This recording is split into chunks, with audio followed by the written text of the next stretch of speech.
รถเกิดยางซึมมีสูบรถบ้างไหมจ๊ะไม่มีเมียครับแต่ผมจะไปยืมข้างบ้านเขาให้นะครับ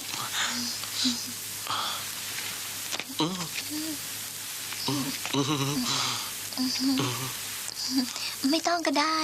ขับใจจะทวนครูมาอย่างเงี้ยถ้ากำนันหรือจอมมาเห็นเข้าจะไม่ดีนะฮะผมมันจะเดือดร้อนฉันเบื่อการทะเลาะเบื่อคนที่ไม่เข้าใจกัน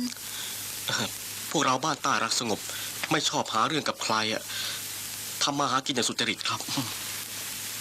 ฉันต้องรีบไปหาสูบรถนะครับอ้าวนั่นทวนอาบน้ำเสร็จแล้วเหรออาบเสร็จแล้วครับไปนะอ้าว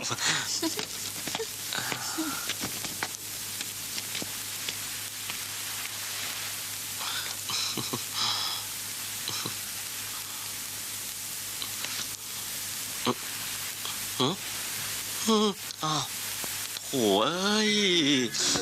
ต้องอาบใหม่อีกแล้ว